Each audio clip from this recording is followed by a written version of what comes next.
특별히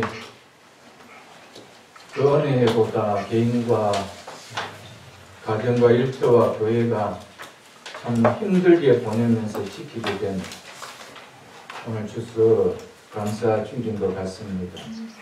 모든 공동체의 지체들이 함께 예배당에 모여 추수감사주일을 보내지 못하는 것이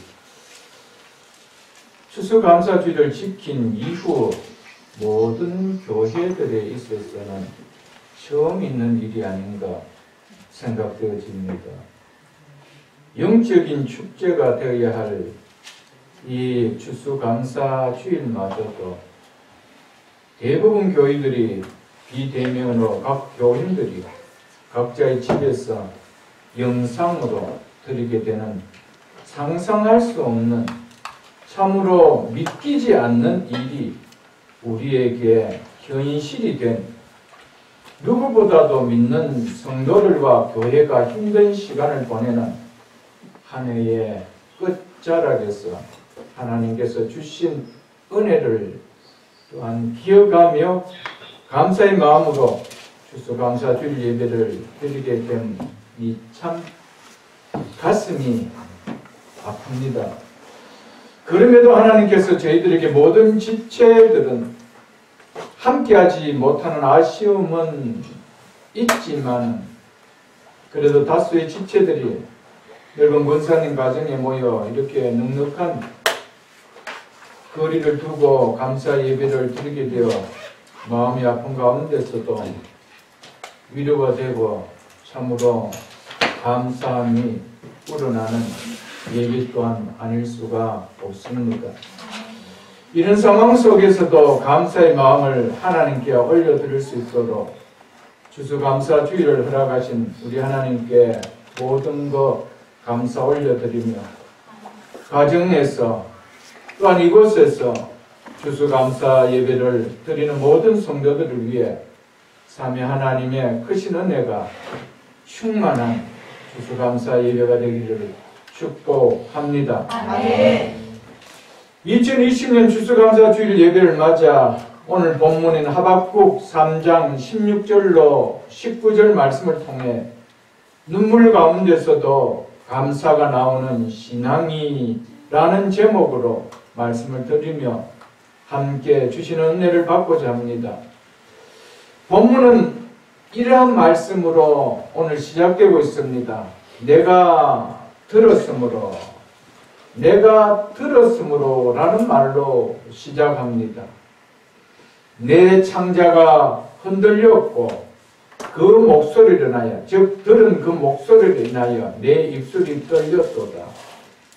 하박국 선지자는 무슨 소리를 들었기에 듣고 창자가 흔들리고 입술이 떨리고 온 몸이 떨렸다라고 하였을까요?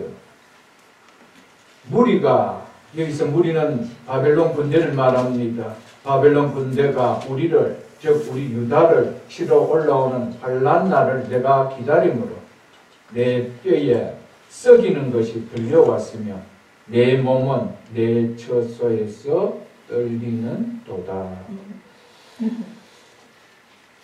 그러나 나는 우리를 치러 올라오는 백성에게 환난이 임하는 날을 기다리노라.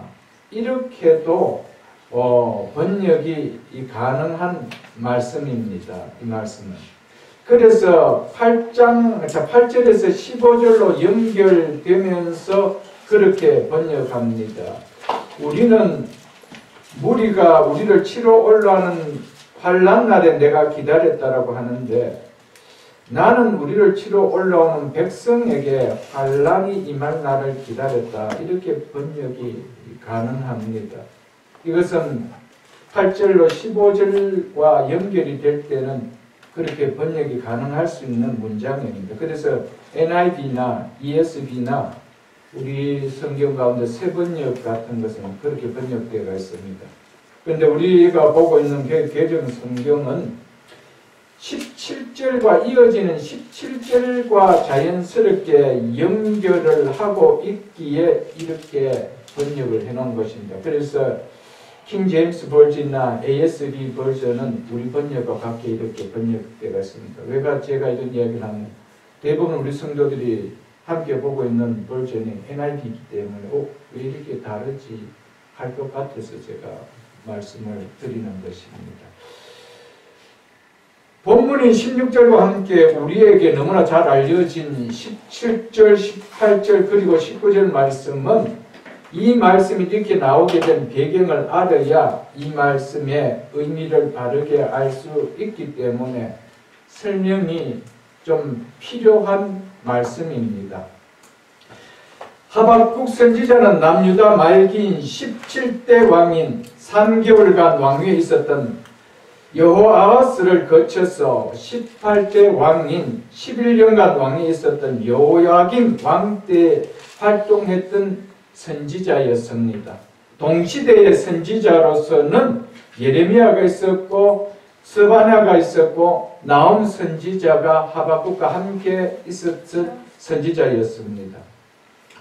이 시기는 신흥제국 바벨론의 급부상으로 인해서 일대 격변을 겪고 있었던 시기였습니다. 이때는 이미 북쪽 이스라엘은 근동 북부 지방의 강대국이었던 아수르를 패망한 상태였고, 아수르가 패망한 아수르에게 패망한 상태였었고, 그리고 근동 남부 지역의 강대국이던 애굽이 또한 버티고 있었던 것이었습니다. 당시 남유다는 애굽의 조공을 바치고 있는 속국이 된 상태에 있었습니다. 이렇게 바벨론, 아수르, 애굽 강대국들의 세력 다툼이 있는 틈바구니에서 남유다는 그야말로 한시도 마음을 놓을 수 없는 불안한 정국의 나날을 보내고 있을 때였습니다. 훗날 아수르도 그리고 애굽도 바벨론에 의해서 패망됩니다. 남유다는 언제 이 강대국들로부터 침략을 받아 멸망할 줄 모르는 그런 위기의 상태에 있었던 때였습니다. 그럼에도 불구하고 여호야김은 아버지 요시야와 달리 하나님을 떠나 우상을 숭배하며 하나님의 말씀을 찢어버리며 하나님 앞에 더욱 죄악을 행했던 그런 행위를 행했던 자였습니다. 여호야김은 의지해야 될 하나님을 의지하지 않고 애굽으로부터 보호를 받으려고 더 많은 조공을 바치기 위하여 백성들을 착취하며 압제하는 일을 서슴지 않았습니다. 이제 열왕기하 23장 5절에 보면은 우리가 잘 알 수 있습니다. 그러면서도 여호야김은 자신을 위하여 사치와 방탕을 일삼았습니다. 심지어 품삯도 주지 않고 백성들을 압박하면서 자신의 거처를 호화롭게까지 지었습니다. 예레미야 22장 13절로 19절에 이 내용이 나옵니다. 그래서 백성들의 무지한 피를 많이 흘리는 악행을 저질렀습니다. 이처럼 종교적으로 도덕적으로 타락이 크게 달하는 모습을 보였습니다. 예레미야 36장 20절로 32절에 보면은 여호야김이 어떻게 행했는지를 우리는 볼 수가 있을 것입니다. 이런 불의와 압제가 판을 치고 있는 여호야김의 이런 악정과 지도자들의 불의에 격분한 하박국 선지자는 하나님께 울분을 토하며 하나님께 공의의 심판을 해줄 것을 호소하는 기도를 드립니다. 그 내용이 하박국 1장 2절로 4절의 내용입니다. 하박국 1장 2절로 4절 말씀을 보겠습니다. 여호와여, 내가 부르짖어도 주께서 듣지 아니하시니 어느 때까지입니까? 내가 강포로 즉 화간 압제로 말미암아 외쳐도 주께서 구원하지 아니하시나이다. 어찌하여 내게 죄악을 보게 하시며 패역을 눈으로 보게 하시나이까? 겁탈과 즉 약탈과 광포가 내 앞에 있고 변론과 즉 소송 다툼이 말이죠. 변론과 분쟁이 즉 싸움이 일어났나이다. 이러므로 율법이 해이하고 율법의 기능이 마비되었다는 말입니다. 율법의 감각을 잃어버렸다는 이런 의미입니다. 또 율법이 회의하고 정의가 바른 판결과 공의한 재판이 전혀 시행되지 못하였다라고 하죠. 이는 악인이 의인을 애워싸므로, 즉 바르게 살려고 하는 사람보다 그렇지 않는 수가 절대적으로 많았다는 말입니다. 또 힘을 가진 악한 자들이 불의를 마구 휘둘렀다는 이 의미입니다. 이는 악인이 의인을 애워싸므로 정의가 굳게 행하여 짐이니라. 판결이 왜곡되어 터무니없게 법이 집행되었다. 이렇게 말하고 있는 것입니다. 이처럼 하박국은 왕을 위시해 유다의 권력층에 있는 지도자들이 이렇게 자신의 욕심을 채우기 위해 압제와 폐역과 겁탈과 다툼과 분쟁의 죄악이 횡행하고 있는데, 정의가 사라졌는데 하나님 어찌 침묵만 하고 계시냐는 것이죠. 율법을 주신 의로우신 하나님께서 왜 이들을 심판하지 않느냐는 것입니다.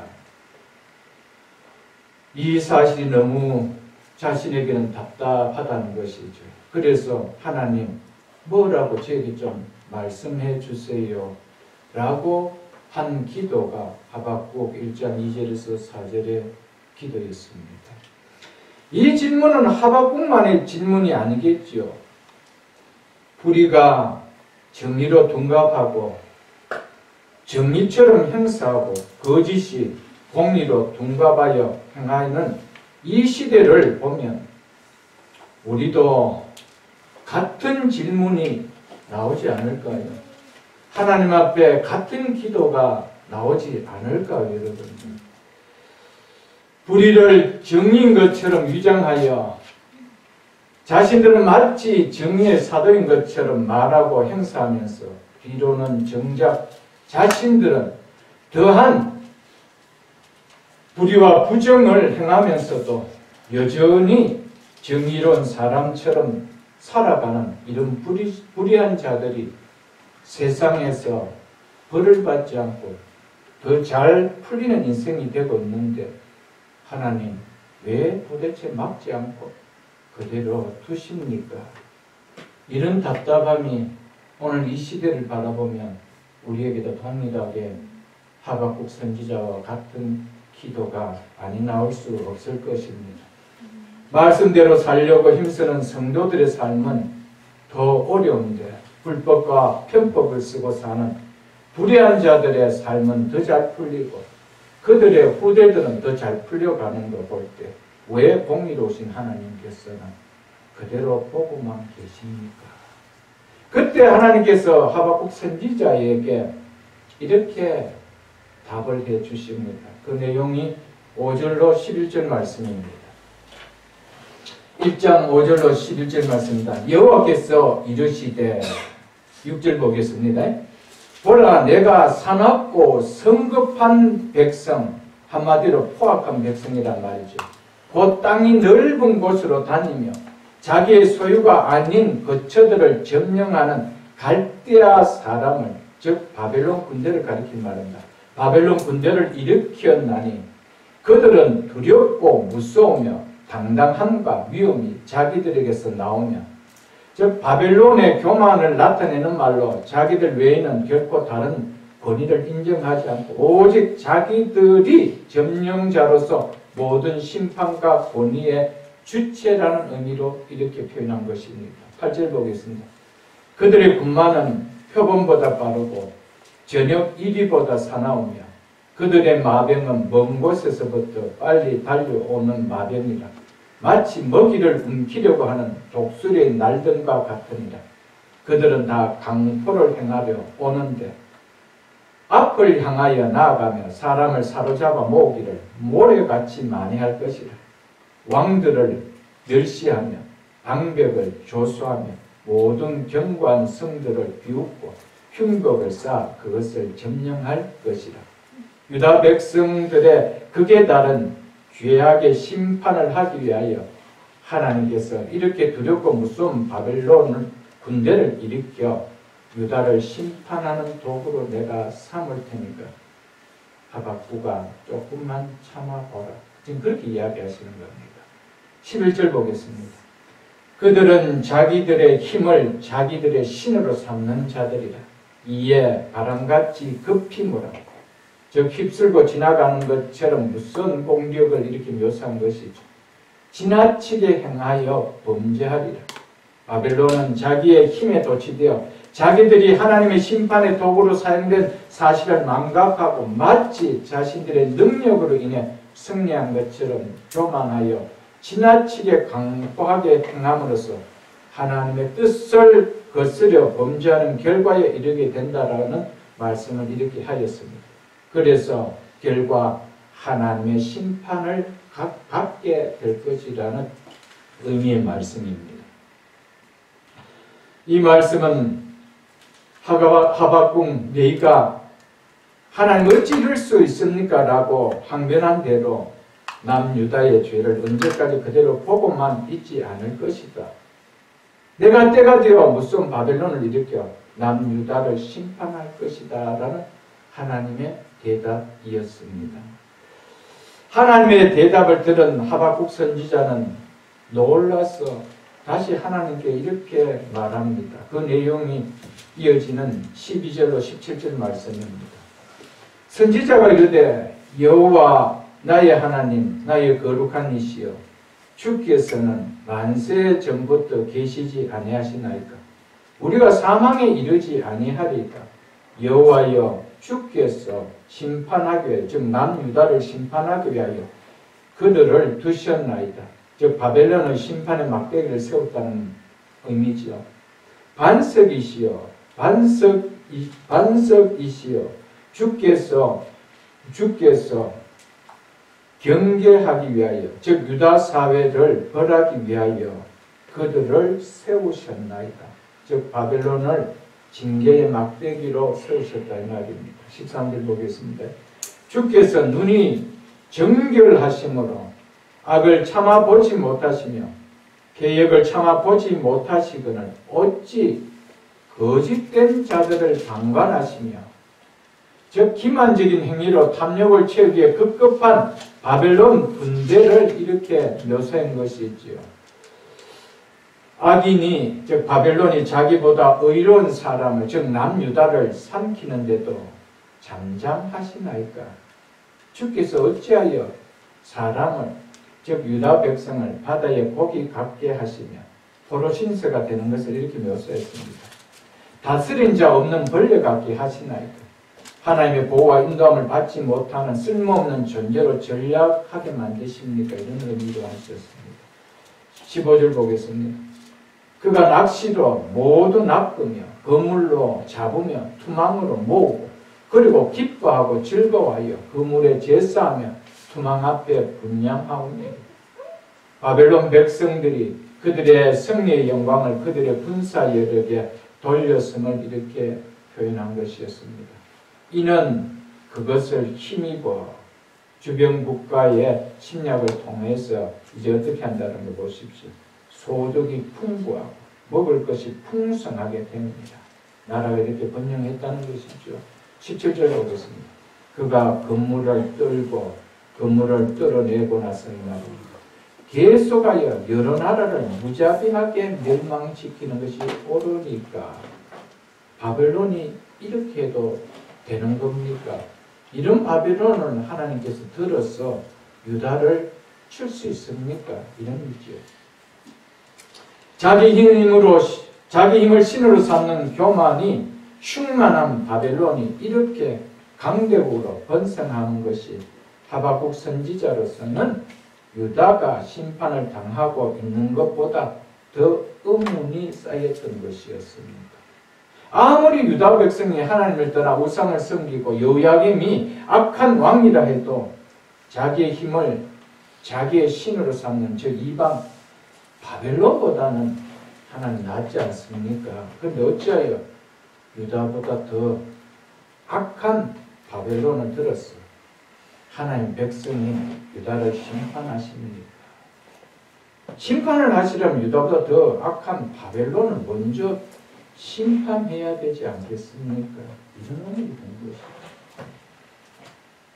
하나님, 이 정국을 하나님 바르게 세우려면 진짜 더 정의로운 사람을 세워야 되지 않습니까? 그런데 어찌 더 부정을 세게 저지른 이들을 세워서 하나님 다스리게 할 수 있습니까? 이런 의미를 하신 것이었습니다. 우리가 정말 헷갈릴 때가 많지요. 더 악한 자를 들어서 자기들이 마치 심판자처럼 재판관처럼 행사하는 모습을 볼 때 참 이해가 되지 않는 것이 많습니다. 우리만 가진 것이 아니고 그 시대에 하박국 선지자가 동일하게 그 마음을 갖고 하나님 앞에 이렇게 기도했다는 것이죠. 이에 대해서 하나님께서 대답해 주신 내용이 바로 2장 내용입니다. 2장 2절을 한번 보겠습니다. 여호와께서 내게 대답하여 이르시되 너는 이 묵시를 즉 이 계시를 기록하여 한 해 명백히 새기되 달려가면서 즉 누구든지 달려가면서도 읽을 수 있게 하라. 왜냐하면 접속도 들어가야 된다. 왜냐하면 이 묵시는 정한 때가 즉 성취되는 정한 때가 정해진 때가 있기 때문이라는 것입니다. 즉 정한 때가 돼야 이루어진다는 것이죠. 정한 때가 언제라는 겁니까? 바벨론이 멸망할 때가 있다는 겁니다. 그 종말이 즉 바벨론이 멸망할 때가 속히 이르겠고 지금 또 정해진 그때를 향해 달려가고 있다는 말이죠. 결코 거짓되지 아니하리라. 무슨 말입니까? 반드시 네가 생각하는 것 같이 네가 울분을 토하는 것 같이 더 악한 바벨론 반드시 징계할 때가 심판당할 날이 있다. 그 이야기를 하는 겁니다. 그래서 결코 헛되지 아니하리라. 비록 더딜지라도 기다리는 우리 편에서는 더디게 느껴질 수 있다는 것이죠. 그럼에도 뭐라는 겁니다. 기다리라. 지체되지 않고 반드시 응하리라. 응하고 만다는 것이죠. 여러분. 우리는 하박국 선지자같이 이 시대를 바라보면서 하나님 앞에 기도해야 됩니다. 그러나 우리 편에서 보면 어찌 보면 더디게 보일지 모르겠지만은 하나님은 공의의 하나님이시고 정의의 하나님이시고 진리의 하나님이시기 때문에 반드시 악인을 심판할 때가 있다라고 말씀하고 있습니다. 또한 예수님 그리스도께서 재림하신다고 약속하신 그날이 어찌 보면 우리에게는 더디 여겨질 것 같이 보였습니다. 그렇지만은 더딜지라도 기다리라. 때가 되면 반드시 이루어지리라. 아멘. 이게 하나님의 우리를 향하신 약속의 말씀이었습니다.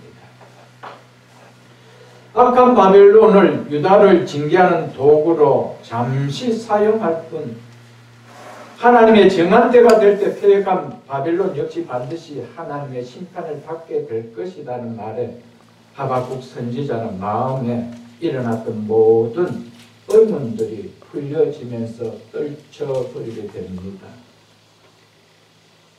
그래서 4절을 보십시오. 보라, 그의 마음은 바벨론의 마음은 교만하여 그 속에서 정직하지 못하나 그러나라는 text거든요. 그러나 의인은 그의 믿음으로 말미암아 살리라. 네. 우리가 로마서 1장 17절 통해서 이 말씀 많이 들었지 않습니까? 의인은 믿음으로 말미암아 살리라.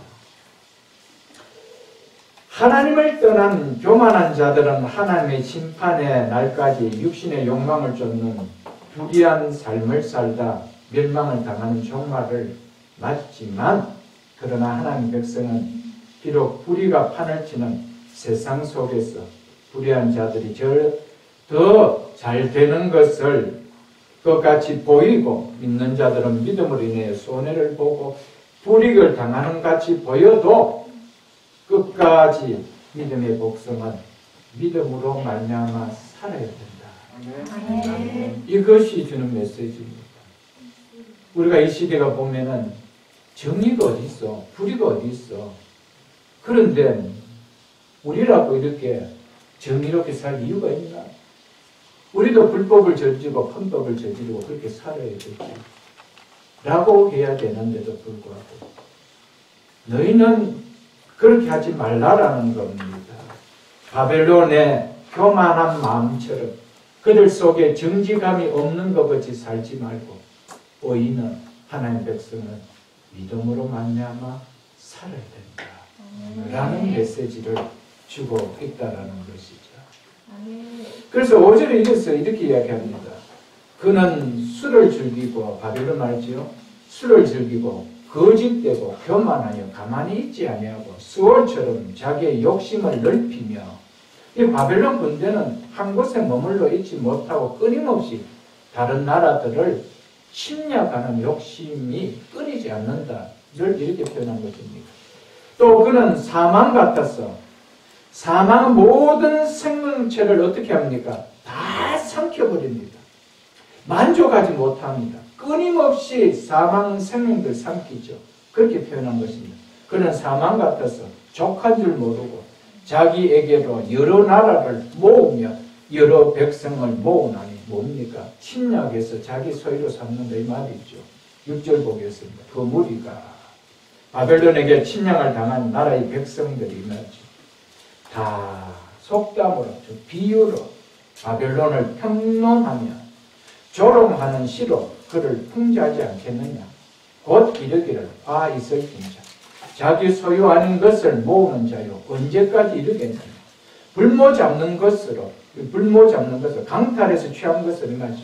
무겁게 짐진 자여 무거울 정도로 끌고 모았다 이거죠. 너를 억누르는 자들이 갑자기 일어나지 않겠느냐. 너를 괴롭힐 자들이 깨어나지 않겠느냐. 내가 그들에게 노력을 당하지 않겠느냐. 네가 여러 나라를 노력하였으므로 그 모든 민족의 남은 자가 너를 노력하리니 이는 네가 사람의 피를 흘렸으며 또 땅과 성읍과 그 안에 모든 주민에게 강포를 행하였습니다.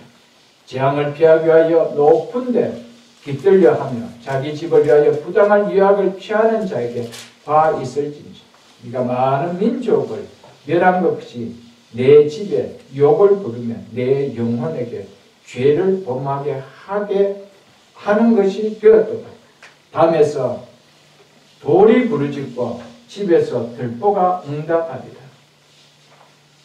무생물이 생명이 없는 돌과 들보조차도 바벨론의 죄악을 고발하고 증언한다는 것이죠. 이처럼 하나님은 불의를 끝까지 괜찮다고 하시는 하나님이 아니시다는 것을 말해주고 있죠. 12절 보겠습니다. 피로 성읍을 건설하며 불의로 성을 건축하는 자에게 화 있을진지 민족들이 불탈 것으로 수고하는 것과 나라들이 헛된 일로 피곤하게 되는 즉 힘으로 소모하는 그런 헛된 일로 힘을 소모하는 것이 이르느니 만국의 여호와께로 말미암이 아니니 만군의 여호와가 하는 일이 아니라는 것이죠. 14절에 이는 하나님께 그토록 강대하던 바벨론을 순식간에 멸망당하게 하시는 이 말이죠.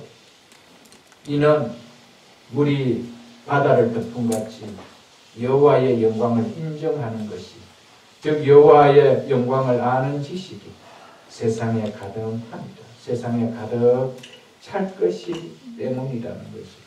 아멘. 여러분 하나님이 어떤 분이신 것을 모른다라면 악은 이 땅에서 계속 번성할 것입니다. 그러나 물이 바다를 덮음같이 하나님의 영광을 아는 지식이 이 세상 땅끝까지 다 덮을 날이 올 것이기 때문에 반드시 악인 바벨론은 멸망하게 된다는 것이죠. 아멘. 우리 이 찬양 많이 부르지 않습니까? 물이 바다를 덮음같이 여호와의 영광을 아는 것이 세상에 가득합니다. 여러분 언젠가는 하나님이 정의로우시고 공의로우시다. 교회가 정의롭고 공의롭다라는 것을 하나님께서 드러내실 일이 있다라는 사실입니다. 바벨론의 멸망을 통하여 세상 만국을 통치하시는 하나님의 위엄과 영광을 세상 모든 나라들이 깨닫게 될 날이 있다는 것이죠. 인간 역사의 궁극적인 목적은 바로 하나님의 영광을 온 세상에 드러내게 된다는 것입니다. 궁극적인 그때가 언제입니까? 그들이 다 하나님 앞에 심판을 받게 되는 예수 그리스도의 재림날이죠. 예수님 왜 이 땅에 재림하십니까? 심판주로 재림하십니다. 저로서 산 자와 죽은 자를 심판하러 오시리라. 아멘. 여러분, 그때 주님은 심판하러 오시죠. 하나님의 영광이 온 세상 물이 바다를 덮은같이 덮을 때가 있지요. 나약해 보이고 힘이 없어 보였던 교회들이 승리하는 것이죠. 그 이야기가 어디 나옵니까? 요한계시록에 나오는 얘기들 아닙니까, 여러분? 이 모든 하나님의 말씀을 들은 하박국 선지자가 이렇게 하나님 앞에 기도를 합니다. 그것이 3장입니다. 3장 1절로 2절을 한번 보겠습니다. 시리온 놋에 맞춘 선지자 하박국의 기도라. 이 말은 음악 용어고 악기의 지칭으로 이렇게 보고 있는 말입니다. 하박국의 기도라. 2절만 기도의 내용이고 3절부터 마지막까지는 기도가 아니고 찬양입니다. 2절 어떻게 기도했는가 보시겠습니다. 여호와여, 내가 주께 대한 소문을, 이것은 하나님께서 들려주신 소식을 말하는 것으로 바벨론의 유다의 징계와 바벨론의 임할 심판에 관하여 하나님께서 하박국 선지자에게 계시해 주신 내용을 가리킵니다. 그것을 뭐하고? 내가 듣고 놀랐나이다. 여호와여, 주는 주의 일을, 주는 여호와여, 주는 주의 일을, 여기서 주의 일은 1차적으로 유다를 징계하기 위하여 바벨론을 일으켜 유다를 침략하게 하는 것이죠. 2차적으로는 바벨론의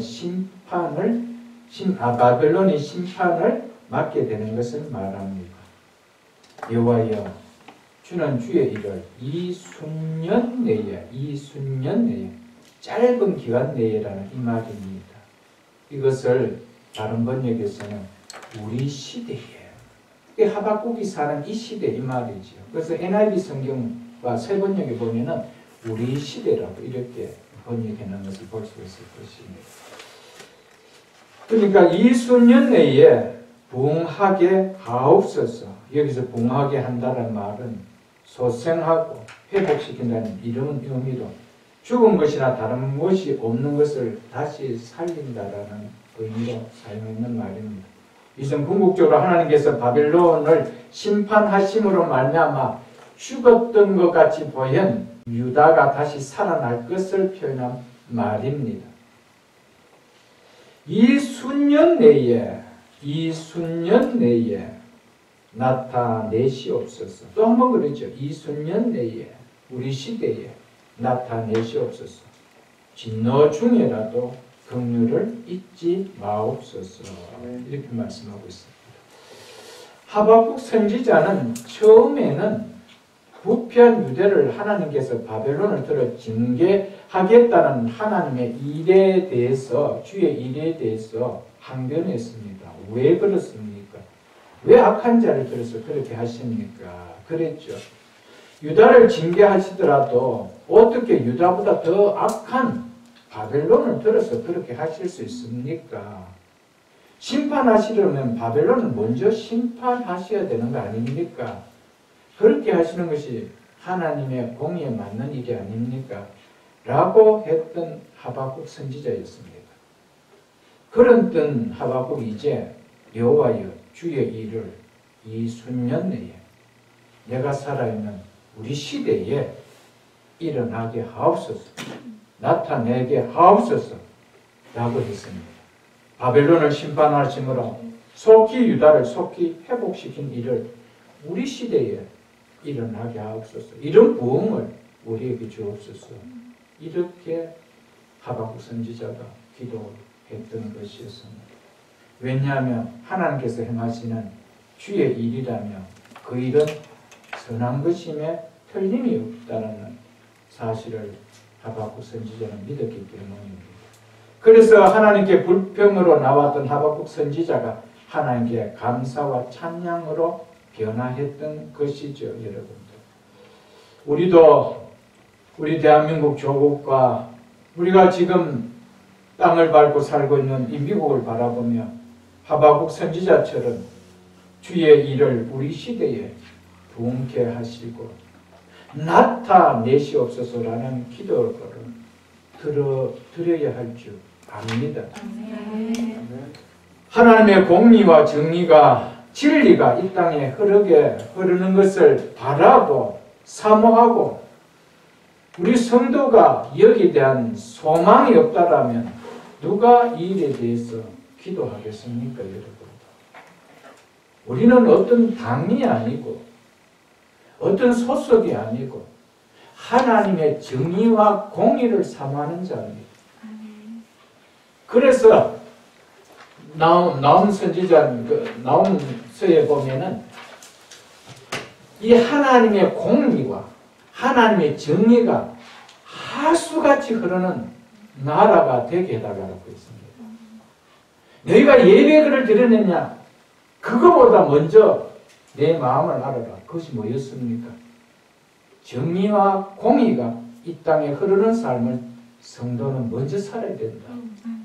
그것이 하나님이 성도들에게 외쳤던 것이었습니다.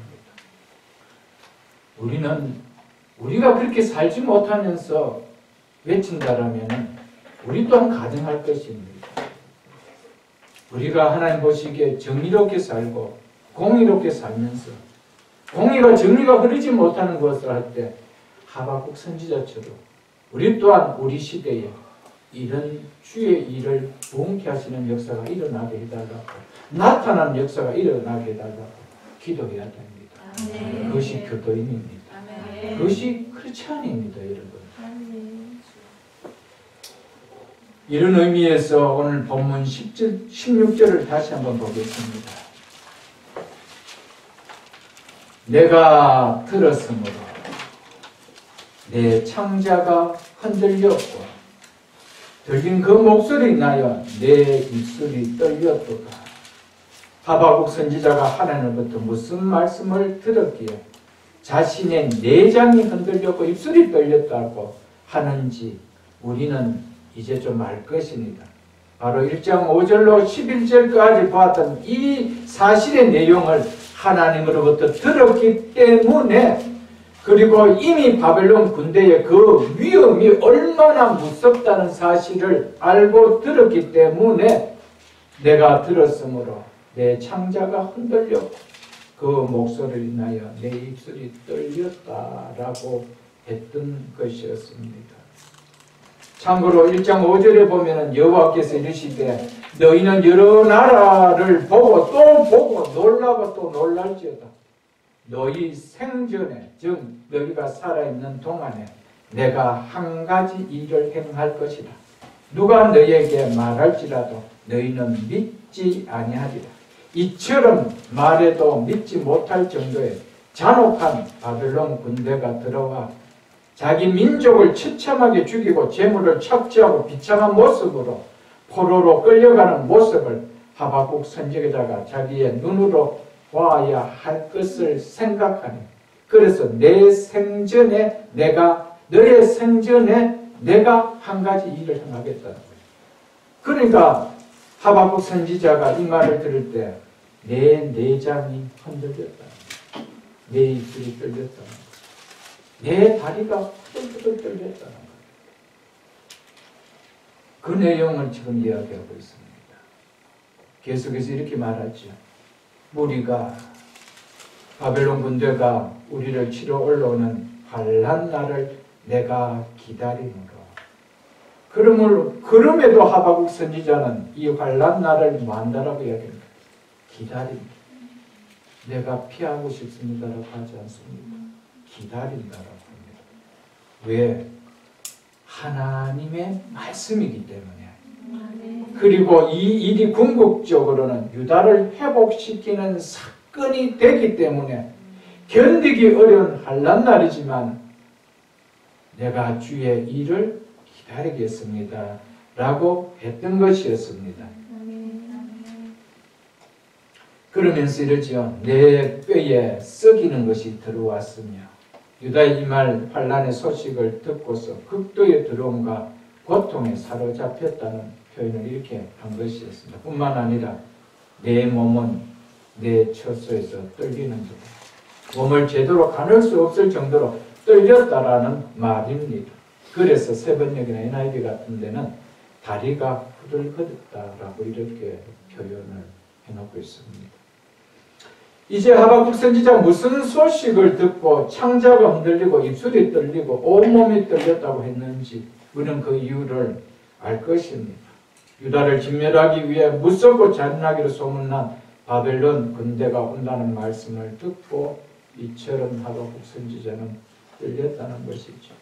그리고 선지자로서 하나님께서 이런 잔인한 민족을 들여 자기 민족을 치는 것을 보는 일이 참으로 견디기 없는 일이었기에 두려웠다라는 사실입니다. 사랑하는 성도 여러분, 오늘 이 말씀을 들으면서 우리의 삶 가운데 이런 일들이 참으로 많이 일어납니다. 저 인간이 더 악한데 왜 저 인간을 통해서 내가 이런 억울한 일을 당해야 됩니까? 할 때가 의문이 이해가 안 되는 일들을 우리는 많이 당할 것입니다. 여러분, 하박국 선지자의 오늘 이 말씀을 보면서 우리 자신들을 또한 돌아볼 수 있는 그런 시간들이 되고 우리는 이 시대를 바라보면서 하박국 선지자가 하나님 향해서 드렸던 기도를 우리는 드려야 될 줄 압니다. 바벨론 군대의 침략을 받으며 유다가 망하고 유다 백성들은 죽임을 당하고 정말 무차비하게 포로로 끌려가고 모든 소유가 다 착취당하고 파괴되고 모든 것을 잃어버리게 된다는 사실을 안 하박국이기에 범죄한 유다를 징계하는 막대기로 바벨론을 사용한다고 한 하나님의 말씀을 드렸습니다. 얼마나 놀랍고 놀랐겠습니까? 만일 여러분과 저에게 하나님께서 직접적인 음성으로 이런 말씀을 하셨다면 이 말씀 여러분 받아들일 수 있겠습니까? 이걸 하나님의 말씀으로 받아들일 수 있겠습니까? 아니야, 하나님 절대 그러신 분이 아니에요. 하나님 얼마나 착하신 분인데 그렇게 이야기할 수 있을 것입니다. 그래서 이런 일이 일어날 것을 미리 하박국 선지자를 통해 하나님은 우리에게 계시 놓으셨습니다.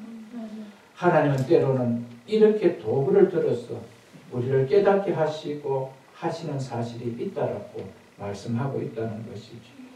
하박국 선지자는 이런 절망의 상황이 곧 눈앞에 닥칠 환난 날을 바라보면서 17절과 이어지는 18절에 우리가 즐겨 애송하는 감사의 고백이 그 가운데서 나왔다는 사실입니다.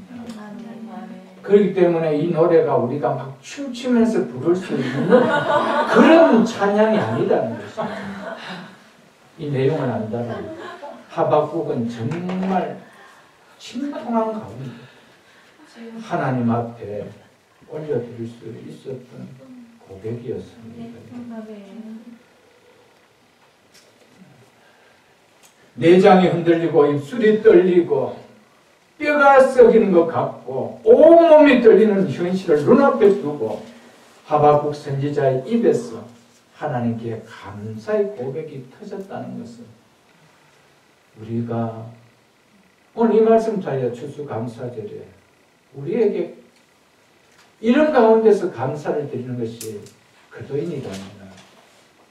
우리는 그와 비교되지 않은 이 코로나 팬데믹을 지나면서 감사가 없다라는 것을 우리가 자신들이 얼마나 하나님 보시기에 어려운 것인가 우리를 한번 생각하게 하는 말씀이 아닐까요, 여러분? 어떻게 고백했는지 다시 보겠습니다. 비록 무화과 나무가 무성하지 못하면 자비라고는 전혀 없는 바벨론 군대에 무자비하게 짓밟히는 황폐해진 땅에 무슨 먹을 것을 기대할 수가 있겠습니까? 달려있는 나무가 열매가 있다 해도 다 따버리고 갈 것인데 그래서 뭐라고 합니까? 포도나무에 열매가 없으며 감람나무에 소출이 없으며 밭에 먹을 것이 없으며 우리의 양이 없으며 외양간에 소가 없을지라도 이 모든 것들은 고대 유대 사회에서 사람들이 살아갈 때 절대적으로 필요한 양식들이었습니다. 이것들이 다 없다는 것은 생활의 삶에 생명의 절대적인 육신의 환난을 맞게 되었다는 표현이죠. 그리고 유대인에게는 양이 없다는 것은 이제는 더 이상 성전에 가서 드릴 제물조차도 사라져 버렸다는 것을 이야기합니다. 뭡니까? 성전이 다 짓밟혀버리는 것이죠. 내 눈에 보이는 내 육신에 느껴지는 현실이 이런 상황인데 내 입에서 하박국 선지자 입에서는 찬양이 나왔대요, 여러분들. 그리고 감사가 나왔다는 겁니다. 찬양이 나올 수 있는 상황입니까? 감사가 나올 수 있는 그 상황입니까? 아니잖아요. 그런데 18절 나는 여호와로 말미암아 즐거하며 나의 구원의 하나님으로 말미암아 기뻐하리로다. 하박국 선지자는 이런 상황에서 모든 것이 없고 없는 상황 속에서도 여호와로 말미암아 나는 즐거하며 나의 구원의 하나님을 말미암아 나는 기뻐하리라 라며 감사를 올렸다는 것이죠. 오늘 이 말씀이 생각지도 못한 2020년 끝을 알 수 없는 코로나 팬데믹 속에서 오늘 추수감사 예배를 드리는 우리에게 더 큰 은혜와 감사의 믿음을 갖게 하는 말씀이라 여겨져서 오늘 이 말씀을 가지고 함께 은혜를 삼고자 합니다. 우리가 아무리 우리의 삶과 일상을 어둡게 하는 코로나 전국을 지나고 있다 할지라도 하박국 선지자가 맡게 된 반란의 날들과 우리 시대에 우리의 때에 당했던 하박국이 외쳤던 우리의 때에 당했던 반란의 날들과 비교할 수 있겠습니까? 그래도 우리는 냉장고 문을 열면은 그래도 그 냉장고 기계가 돌릴 수 있는 효과를 볼 수 있는 음식은 들어있지 않나요, 여러분? 그런데 배가 고파서 혹 무화과에 나무에 열매가 있을까? 뒤집는 것도 없어. 포도나무에 혹 포도가 열려있을까? 없어요. 감람나무에 열매가 있을까? 그거라도 오히려 좀 짜서 좀 전을 붙여서 먹을 수 있을까? 없대요. 그러면 양이라도 잡을까? 소라도 잡을까? 우리와 양, 외양간은 다 통통 비어있다. 우리 시대와는 비교되지 않습니다. 근데 하박국 선지자는 기뻐하는 이유가 오늘 있다라고 하고 있죠. 오늘 그것이 우리에게 은혜가 될 것입니다. 이 미국 땅에서 드려진 첫 추수감사절 예배는 청교도인들이 미국 땅에 도착하여 한 해를 보내며 자신들이 기대한 것에 부합하는 좋은 환경과 상황이 만들어져서 그래서 그 속에서 드렸던 예배가 결코 아니었습니다. 최악의 환경과 최악의 상황임에도 불구하고 최선의 감사로 드렸던 것이 이 미국 땅에서 청교도인들이 첫 드렸던 추수감사 예배였습니다. 추수감사 예배는 이런 청교도인들의 감사의 정신과 믿음으로부터 출발되어져서 우리에게 전해진 것이었습니다. 180톤의 메이플라워 범선을 타고 북동부 지역 플리모드에 도착한 어린아이 39명을 포함한 102명의 청교도인들이 명수와 인디안의 습격과 배고픔과 질병 가운데 메손 혹한의 긴 겨울을 보내는 가운데 3분의 1이 훌쩍 넘는 44명이라는 수가 그 다음에 3월에 죽게 되집니다. 사랑하는 부모와 혹은 남편과 처자들을 잃은 아픔 가운데 황량한 땅을 경작하며 그의 11월 조그마한 수확을 손에 쥐고는 극한 고난 속에서도 신앙을 지킬 수 있도록 우리를 여기까지 인도해 주신 하나님 앞에 그들은 첫 추수감사 예배를 드렸습니다. 청교도인이 드린 첫 추수감사 예배는 풍요의 환경 가운데서 드렸던 예배가 아닙니다. 기쁨이 주어진 상황 속에서 드렸던 감사 예배가 아니었습니다. 사랑하는 가족들을 신앙의 동료들과 한 해도 같이 보내지 못하고 3분의 1이 넘는 수를 먼저 땅에 묻는 아픔 가운데 눈물을 흘리는 가운데 하나님 앞에 올려드렸던 감사 예배였습니다. 감사가 나오기 어려운 환경 속에서 감사를 드렸던 예배가 추수감사주일의 첫 예배였습니다. 추수감사주일 예배는 이 정신을 우리가 이어받는 거예요. 이 신앙을 이어받는 것이 추수감사절 예배입니다. 모든 것이 잘 풀렸기에, 잘 되었기에, 육안으로 보이고 느껴지는 감사의 조건이 많았기에 드리는 것이 결코 추수감사주일 예배가 아닌 줄 압니다. 눈물을 흘리는 것 같은 상황 속에서도 하나님의 은혜를 생각하며 아니 감사가 드려질 수 없기에 청교도인들이 드린 추수감사를 통해 그런 믿음을 배운 우리였기에 드리는 예배가 추수감사 예배가 되어져야 된다는 것이죠.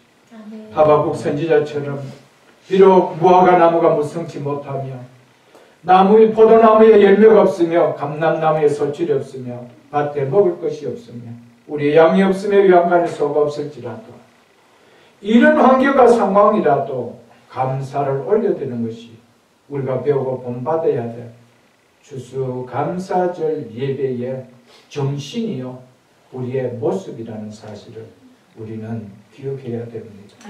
하박국은 결코 순탄한 환경에서가 아닌 모든 것을 잃은 낙심의 절망의 환경에서 그는 하나님께 감사를 올려드렸습니다.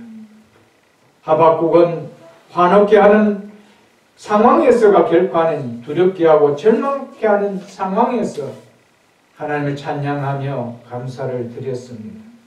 모든 것이 넉넉한 상태가 아닙니다. 아무것도 없는 절대적인 부족한 상태에서 올려드린 감사였습니다. 풍성하기에 하박국은 하나님께 감사했던 것이 아니었습니다.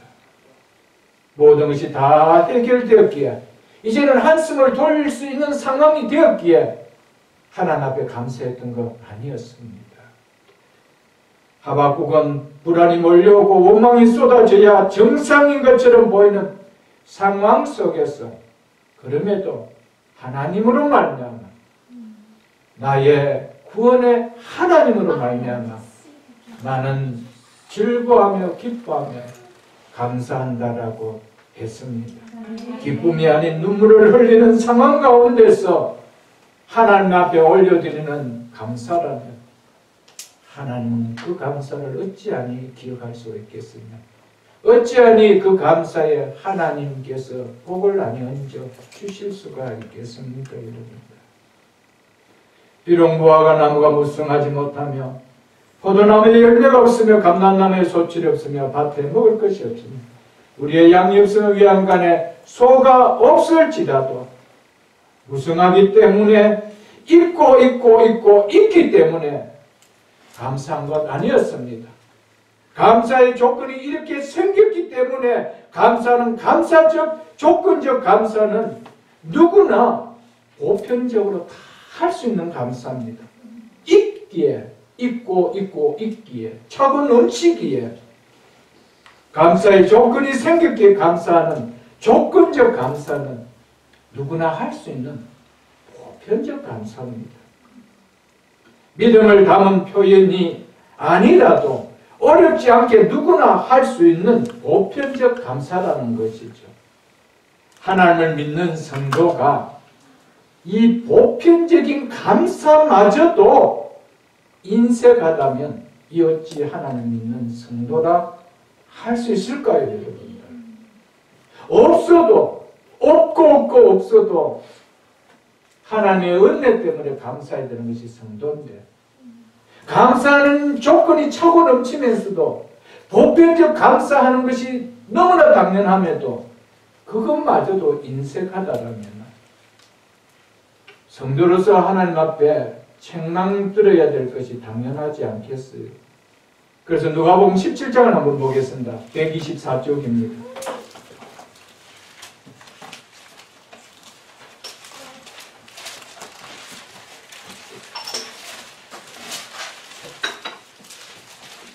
누가복음 17장 11절로 19절까지 제가 보면서 말씀을 설명해 드리겠습니다. 우리 예수님께서 친히 말씀하시죠. 예수께서 예루살렘으로 가실 때에 사마리아와 갈릴리 사이로 지나가시다가 한 마을에 들어가시니 나병 환자 10명이 예수를 만나 멀리 서서 소리를 높여 이르시되 예수 성생이여 우리를 불쌍히 여기소서 하시거나 보시고 이르시되 가서 제사장들에게 너희 몸을 보이라 하시었더니 율법 규정에 나병에 깨끗해진 사람은 자신의 몸을 반드시 제사장에 보여 확인을 해야 됩니다. 그래야 이제 정상적인 사회활동을 할 수 있기 때문이죠. 그렇기 때문에 완전하게 나아지기 전에는 제사장에게는 갔다가는 땀만 맞고 도로 감금이 되어지는 것이죠. 그러므로 예수님께서 나병 환자들에게 제사장에 가서 너희 몸을 보여라고 하신 것은 제사장에게 몸을 보여주기 전에 고침을 받을 거라는 약속을 하시고 하신 말씀이라는 것이죠. 그래서 그들이 가다가 깨끗함을 받은지라. 그중 한 사람이 자기가 나은 것을 보고 큰 소리로 하나님께 영광을 돌리며 돌아와 예수의 발 아래 엎드려 감사하니 그는 사마리아 사람이라. 나머지 누구라는 말입니까? 유다 사람이라 이거죠. 이스라엘 백성이라 이 말이죠. 그런데 이는 사마리아 사람이라. 예수께서 대답하여 있을 때 그 10사람이 다 깨끗함을 받지 아니했냐? 그 악은 어디 있느냐? 그 악은 어디 있느냐? 이 이방인, 이 사마리아 사람 외에는 하나님께 영광을 돌리러 온 자가, 하나님께 감사를 돌리러 온 자가 없느냐 하시고, 은혜를 받았음에도 불구하고 은혜를 받지 않는 자처럼 행동했을 때 우리 주님께서 그래도 괜찮다고 하십니까? 책망을 한다는 사실입니다. 보편적 감사마저도 없을 때 하나님은 책망하신다는 겁니다. 여러분, 우리 주님께서 은혜 받은 자임에도 불구하고 전혀 은혜 받은 자 아닌 것처럼 하실 때 하나님은 책망하신다는 사실을 잊지 마십시오. 19절에 이르시죠. 절하러 나온 감사를 표현한 그에게 뭐라고 이야기합니다. 이르시되 일어나 가라. 내 믿음이 너를 구원하였느니라 하시더라. 아멘. 감사가 없다는 것은 결코 은혜를 모르는 구원받은 자의 모습이 될 수 없다라는 것을 이야기하고 있습니다. 여러분들. 나 구원받았대요. 무엇으로요? 하나님 은혜 때문에 구원받았대요. 그런데 은혜는 반드시 동반되는 것이 있습니다. 감사입니다. 은혜를 받았습니까? 감사는 동반되어지겠습니다. 그런데 은혜가 아니라면 구원을 받을 수가 없는데 어떻게 여러분 은혜를 받은 자가 감사가 없는 것이 일어날 수가 있나요? 그래서 하나님 예수님께서 뭐라고 했나? 네 믿음, 감사는 네 믿음이 너를 구원하였습니다. 그 아합은 뭡니까? 몸만 나았을 뿐이지. 그러나 너는 영혼의 구원까지 받았다라고 말씀하고 있죠. 주님을 믿는다는 성도가 맞다면 당연히 감사해야 보편적인 감사마저도 이 9명의 나음을 입은 이들처럼 망가가는 행동을 보인다면 그 모습은 주님으로부터 책망을 받는다는 사실을 우리는 기억해야 됩니다. 감사를 드린다 해도 정말 주님 너무 부족해서 죄송해요 라는 마음이 아니라 너무너무 안타까운 마음이 드는 생각으로 드린다면 이 또한 은혜를 모르는 책망드는 9명과 별 다름이 없다는 사실 우리는 또한 기억할 수 있어야 됩니다. 하나님 앞에 드릴 때 늘 부족함을 나타내십시오. 하나님 제 믿음이 약했어요. 받은 은혜를 생각한다면 하나님 연약함을 용서해 주십시오. 이렇게 되어 있습니다. 그와 같지 않는 마음이라면 우리는 또한 책망드려야 될 줄 압니다. 코로나19의 어려움 속에서 하는 일이 더 잘 된다라면 이것은 하나님의 은혜가 아니면 하나님 주신 축복이 아니면 결코 되어줄 수 없는 일이라면 하나님의 은혜임을 고백하고 기쁨으로 감사를 드린다라면 이것은 결코 보편적인 감사가 또한 아닐 것입니다. 이런 가운데서도 하나님의 은혜가 아니었다라면 이렇게 될 수 없었는데 하나님의 은혜로 어려운 가운데서도 하나님 이런 복을 주시는 거예요. 하나님 너무너무 감사합니다. 또 감사합니다. 이건 결코 보편적 감사가 아닐 것입니다. 하나님이 가장 기뻐하는 신앙은 무엇 때문에 조건적 감사가 아니라 하박국 선지와 같이 감사할 조건이 전혀 없음에도 감사하는 감사신앙입니다. 그것을 하나님은 기뻐하십니다. 창자가 흔들리고 입술이 떨리고 뼈가 녹는 것 같은 상황 속에서도 감사가 나올 수 있는 신앙이라면 하나님은 참으로 기뻐하신다 이 말입니다. 비록 무화과나무가 비록 포도나무에 감람나무에 열매가 없고 밭에 먹을 것이 없고 우리의 양이 없고 양간에 소가 없는 상황 속에도 또 하나님 앞에 감사가 나오는 신앙이라면 이것은 하나님이 기뻐하는 신앙이라는 겁니다. 그래서 사도 바울은 우리에게 뭐라고 말씀했습니까? 범사에 어떤 상황 속에서도 무엇하라? 감사하다.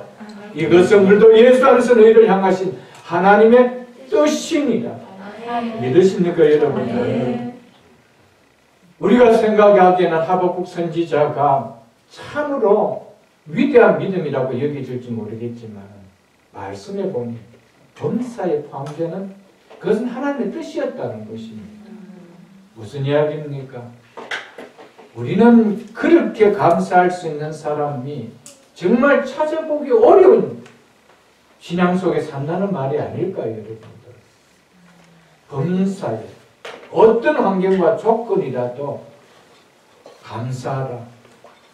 이는 그래도 예수 안에서 너희를 향하신 하나님 아버지의 뜻입니다. 아멘. 그럼에도 불구하고 하나님은 이 신앙을 축복해 주십니다. 이 믿음을 귀하게 여기십니다. 당연하게 여겨야 될 아버지의 뜻인데 이것을 하나님은 귀하게 여기시고 그 인생을 축복한다는 것이죠. 하박국 선지자는 창자가 흔들리고 입술이 떨리고 뼈가 녹는 것 같은 상황임에도 무화과나무에 포도나무에 감람나무에 열매가 없고 밭에 먹을 것이 없고 우리와 외양간에 양과 소가 없는 상황임에도 감사할 수 있었던 이유가 뭘까요? 우리가 이 사실을 오늘 깨달을 수 있어야 되지 않겠어요? 18절을 보겠습니다. 나는 여호와로 말미암아 즐거하며 나의 구원의 하나님으로 말미암아 기뻐하리로다. 나의 구원의 하나님을 NIV에서는 나의 구원자 하나님이라고 이렇게 번역해놨습니다. 나의 구원자 하나님으로 말미암아 기뻐하리로다. 이것 때문에 하박국 선지자는 창자가 눌리고 입술이 떨리고 뼈가 녹는 것 같은 없고 한 상황 속에서도 감사할 수 있었다는 겁니다. 왜냐하면 모든 것이 없는 가운데 자기에게 있는 하나가 있었기 때문이라는 겁니다. 그 하나 때문에, 그 하나의 사실 때문에, 그것이 나에게 있다는 사실 때문에 하박국 선지자는 감사할 수 있었다는 것이죠. 그 하나가 뭐라고 이야기합니까? 하나님이라고 이야기하고 있습니다. 여호와 하나님이라고 이야기합니다. 그 하나님이 나에게 있기에 나는 감사할 수 있다고 하고 있습니다. 나의 구원자 하나님이 나에게 계시기에 나는 이런 상황 속에서도 나는 하나님께 감사할 수 있다는 거죠. 왜? 그 다음 절에 보면 그 하나님은 나의 힘이시기 때문입니다. 아멘? 아멘. 여러분, 감사가 우리 인생을 힘이 넘치는 인생으로 영과 육을 회복시켜 주십니다. 하나님 반드시 그렇게 주신다는 사실입니다, 여러분. 사랑하는 성도 여러분, 여러분과 저는 비록 무화과 나무가 무성하지 못하며 포도나무에 열매가 없으며 감람나무에 소출이 없으며 밭에 먹을 것이며 우리의 양과 양간에 소가 없을지라도 나에게 하나님이 계시기에, 나의 구원자 하나님이 계시기에 나는 감사할 수 있다라고 할 수 있는 믿음이십니까? 사랑하는 성도 여러분, 우리가 여기까지 가야 되겠습니까, 여러분?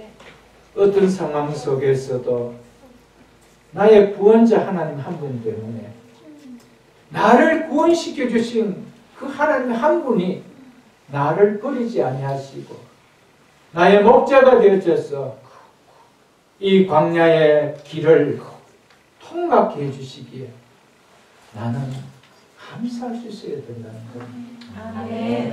이것이 우리가 추수감사절에 배워야 될 정신이요 믿음입니다.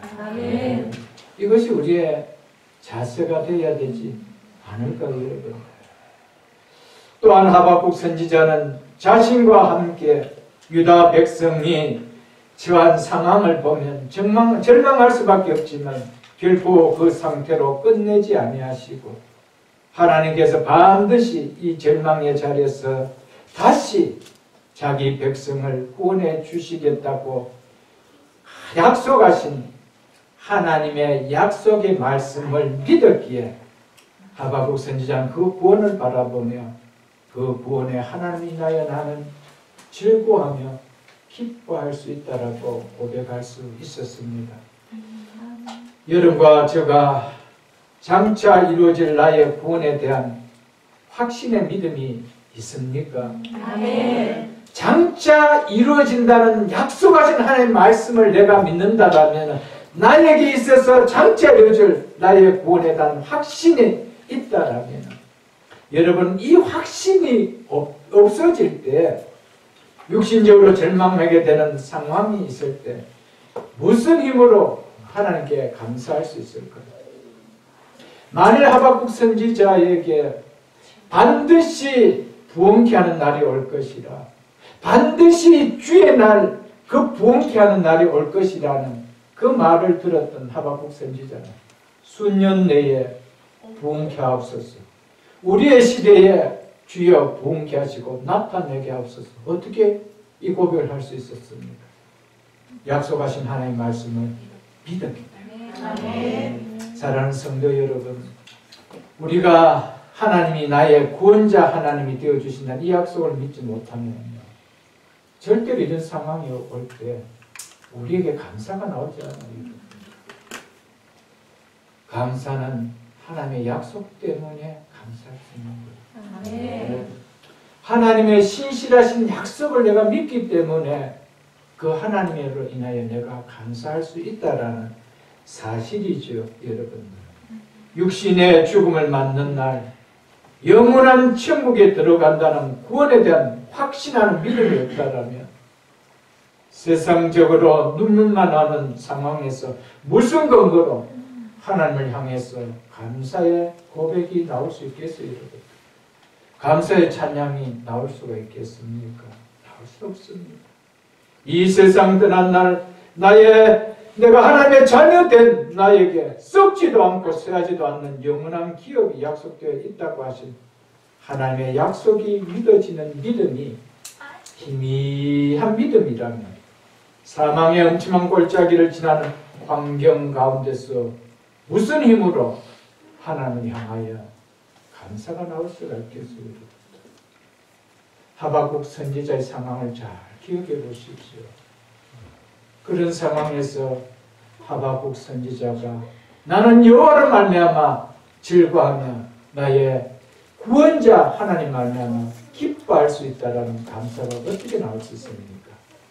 수년에 부흥케 한다는 하나님의 약속의 말씀을 그가 믿었기 때문에 여러분 하나님의 말씀을 교회를 다니지만은 하나님의 말씀을 믿지 못하면 여러분 육적으로 세상적으로 어렵게 되는 상황이 오면 먼저 터져나오는 것이 원망입니다. 원망이지만은 찾아가서 말씀과 권면해도 계속적으로 원망된다는 것은 하나님의 말씀 믿는 믿음이 없다는 것이죠. 그러나 하박국처럼 원망이 터져나온다 할지라도 하나님께서 말씀하실 때 그 말씀을 믿는다라면 그는 여호와로 말미암아 나의 구원자 하나님으로 말미암아 나는 즐거하며 기뻐할 수 있다라는 감사가 아니 나올 수가 없다라는 것이죠. 사랑하는 성도 여러분, 성도가 하나님께 감사가 나오는 근원은 바로 나를 구원해 주신 하나님을 믿는 그 믿음에서 나온다는 사실입니다. 하나님을 믿어도 날 구원해 주신 구원자의 관계로 날 자녀 삼아 주신 아버지의 관계로 와닿지 않으면은 육적으로 감사할 수 없는 상황에서는 절대 하나님께 감사가 나오지 않습니다. 여러분 아무리 부도가 나고 아무리 모든 것을 다 잃어버린 상황이라 하더라도 이분이 내 아버지인 사실은 믿는 자식은 우리 아버지는 반드시 우리를 굶기지 않는다는 사실을 믿습니다. 여러분. 믿지 않아요? 우리를 왕원에 버릴까? 그래서 밤잠으로 잠을 못 자는 그런 자식이 있나요, 여러분들? 없습니다. 이 사람 우리 아버지입니다. 지금은 모든 거 없다 하더라도 우리를 굶기지 않을 거예요. 우리 아버지는 우리를 반드시 이렇게 세워주시고 회복해 믿죠. 여러분 하나님과 나와의 관계가 와닿는 믿음이 아니면 그 믿음에는 감사가 없습니다. 여러분 시편을 한번 읽어보십시오. 다윗의 모든 고백은 하나님과 나와의 관계였어요. 그래서 여호와는 나의 목자시나 여호와는 나의 힘이시오 여호와는 나의 산성이요 여호와 나의 방패시요 나의 반석이시요 나의 소망이시요 모든 것이 나의 관계를 맺는 소유께를 나사야겠습니다. 여러분 하나님이 나와 구원자의 관계가 되지 않는다. 이 땅에서 죽는 것 같은 상황 속에서 구원을 주신 하나님조차도 못 믿습니다. 이것도 하나 해결해 주지 않는 하나님 무슨 구원을 할 수 있겠느냐 이런 것밖에 안 나오지. 그러나 구원을 믿는다라면 그 아들을 주신 하나님께서 그 아들과 함께 다른 모든 것을 우리에게 주시지 않겠느냐. 이게 와닿는 거예요. 아멘? 그러니 모든 것을 주실 하나님 앞에 감사가 나오지 않겠어요? 사랑하는 성도 여러분들, 우리는 하나님과 나와 어떤 관계인가 설정이 돼요. 하박국은 하나님을 나의 구원자 하나님을 믿었습니다. 나의 구원의 하나님을 믿었습니다. 그 하나님은 나를 결코 버리시는 하나님이 아니라는 거예요. 그러니까 그 하나님은 나의 다음 절에 보면 힘이시라. 힘이시라. 나의 발을 사슴발같이 해서 높은 곳으로 나를 뭐하게 아니라 단일히 하시라. 와, 얼마나 여러분들 축복이에요, 여러분들. 이것을 하박국 선지자 믿은 거 아니에요, 여러분들. 그래서 우리가 잘 아는, 우리가 추수감사절이면 즐기 많이 부르는 찬양 가운데 날 구원하신 주 감사, 모든 것 주신 감사. 시작이 무엇부터 감사가 나옵니까? 날 구원해 주신 주 감사. 이 구원에 대한 확실한 은혜에 감사가 안 쏟아지면 나머지 감사가 형식입니다.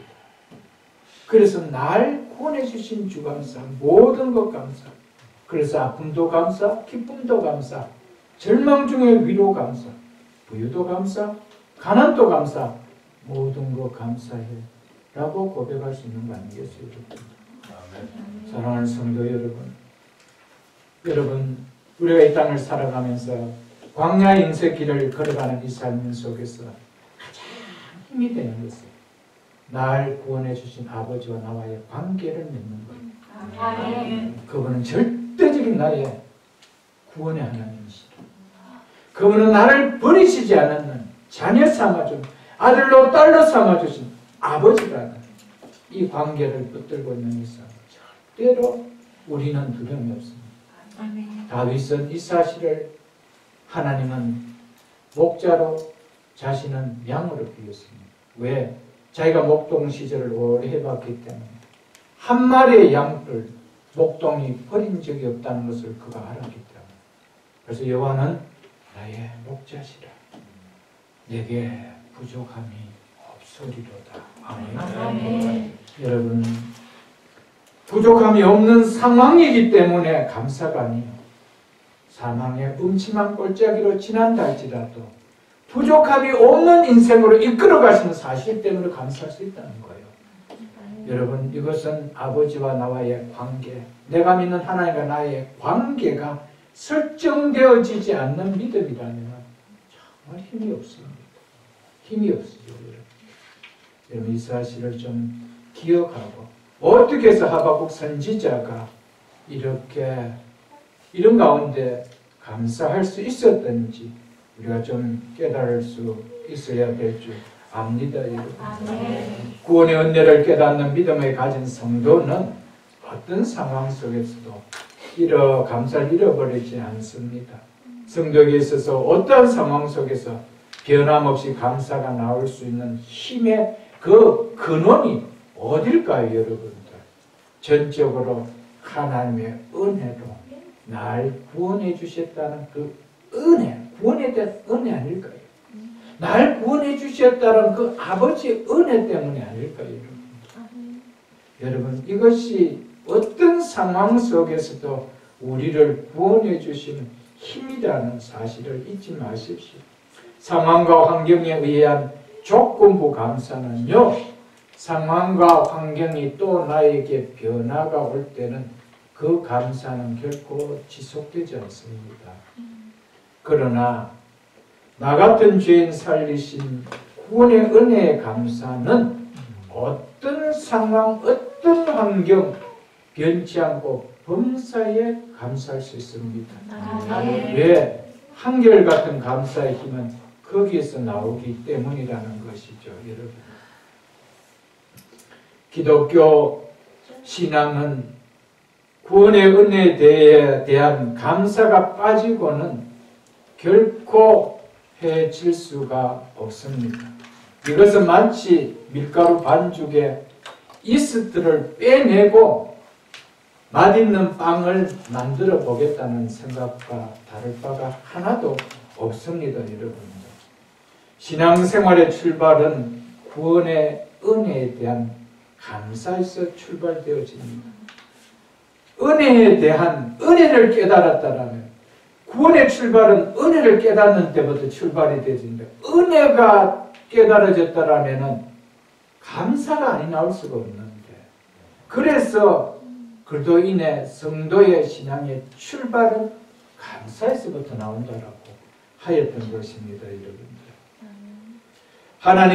하나님께서 우리에게 베풀어 주신 구원의 은혜에 대한 감사로부터 신앙이 출발되어집니다. 신앙생활은 하나님께 향한 감사와 동행하는 겁니다. 여러분과 제가 하나님과 동행하는 삶을 살고 계십니까? 근데 그 동행하는 삶이 꽃길만 가는 삶은 아니잖아요. 프레이만 걷는 삶이 아니잖아요. 어제 새벽 기도와 같이 광야를 지나는 삶이잖아요. 가시밭이 있고 자갈밭이 있는 삶이잖아요. 사망의 음침함이 있는 그런 골짜기를 지나갈 때도 있잖아요. 그런데 주께서 나와 함께 하십니다. 그렇기에 뭐가 나올 수 있다는 겁니다. 감사가 나올 수 있습니다. 사랑하는 성도 여러분, 하나님과 동행하십니까? 임마누엘 신앙을 갖고 계십니까?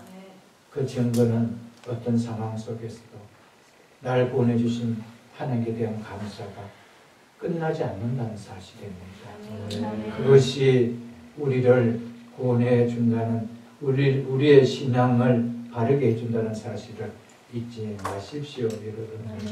19절 보겠습니다. 주 여호와는 나의 힘이시라. 나의 발을 사슴과 같게 하사 나를 높은 곳으로 다니게 하시리라. 이 노래는 지휘하는 사람을 위하여 내 수금에 맞춘 것이라. 아멘.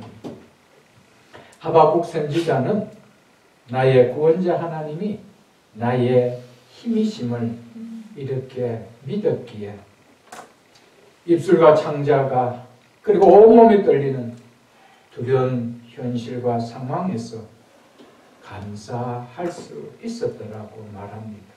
그리고 지금 상황은 패배자 같게 보인다 할지라도 하나님께서 때가 되면 반드시 나의 발을 사슴과 같게 하사 나를 나의 높은 곳으로 다니게 하신 하나님의 약속을 믿었기 때문에 내 인생을 부흥케 하심을 믿었기 때문에 이렇게 감사할 수 있었다는 겁니다. 높은 곳을 다닌다는 것은 승리의 삶을 표현한 말입니다. 그렇기에 이런 상황 속에서도 머지않은 때에 이 시간을 허락할 것을 믿었기에 감사할 수 있었습니다. 우리도 비록 지금 내 환경과 상황이 힘들고 어렵지라도 구원의 하나님이 나의 힘이 되심을 믿기에 감사할 수 있는 신앙이 될 수 있기를 축복합니다. 하나님이 나의 인생에 힘이 되지 못한다는 것을 믿을 때 어떻게 감사가 나올 수 있습니까? 그래서 시편 18편 1절에 다윗은 뭐라고 고백했습니까? 여호와는 나의 힘이시라. 하박국 선지자도 다윗도 세상에 눈에 보이는 무화과 나무가 포도나무가 감람나무가 우리의 외양간에 소와 양이 그의 힘이 아니라고 했습니다. 나와 함께 하신 구원의 하나님이 나의 힘이라고 했습니다. 여러분, 세상에 보이는 힘은 내 손을 떠날 때가 있습니다. 나를 한없이 절망케 만들 때가 있습니다. 이걸 힘으로 의지했다가는 정말 한없이 내가 좌절될 때가 있습니다. 그러나 다윗도 하박국도 눈에 보이는 이것이 나의 힘이라고 말하지 않았습니다. 아예 구원자 하나님 나의 힘이라고 했습니다. 그 힘으로 믿었던 그들의 분날을 보십시오. 하나님 어떤 인생으로 세우시는가. 여러분, 여호와를 나의 힘으로 믿으십시오. 힘이 없는 분이라면 여러분과 저를 구원해 주실 수 있는 분입니까? 사망에서 생명으로 옮겨주실 수 있는 죄와 허물로 사단의 원수가 사단의 종으로 있던 우리를 어떻게 하나님의 자녀를 삼아주는 그런 능력이 나올 수 있겠습니까? 하나님은 힘이십니다. 능력이십니다. 그러기에 그분만을 우리의 절대적인 힘으로 믿을 수 있기를 바랍니다. 그래서 한 곳을 우리가 살펴보고 말씀을 마치도록 하겠습니다. 역대하 20장을 보겠습니다. 역대하 20장 682쪽입니다. 구약성경 682쪽입니다.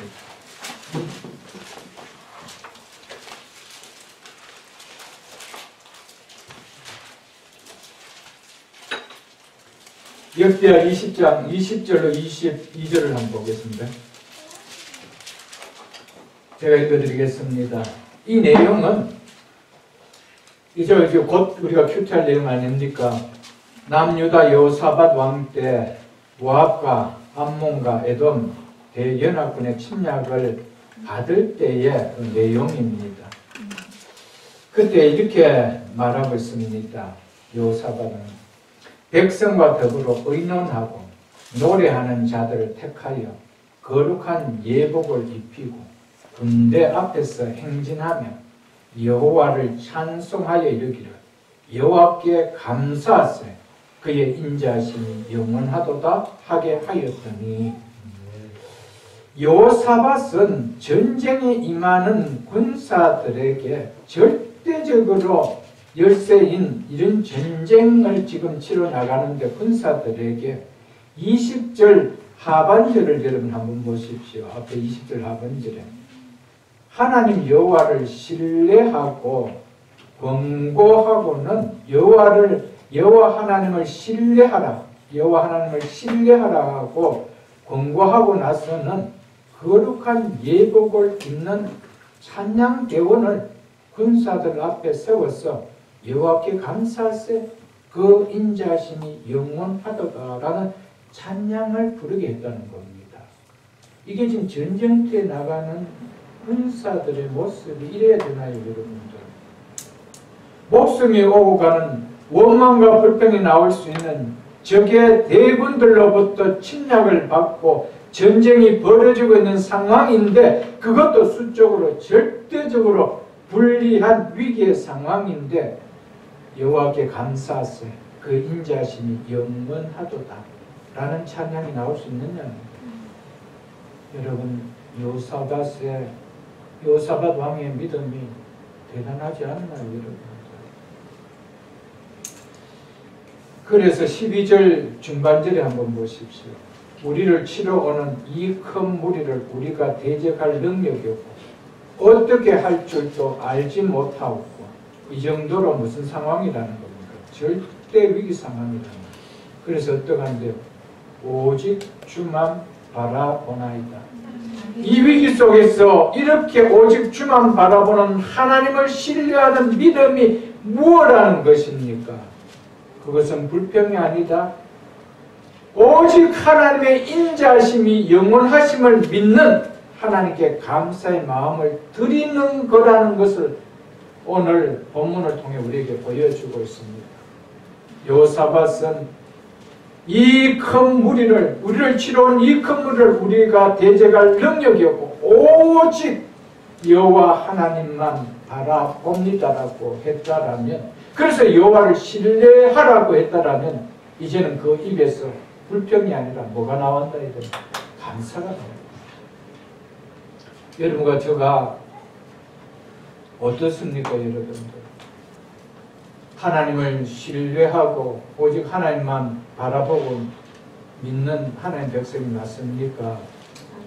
그렇다면 여호사밧과 같은 하박국과 같은 이런 상황이 올 때 우리의 제1선에 무엇을 세워야 된다고 이야기합니까?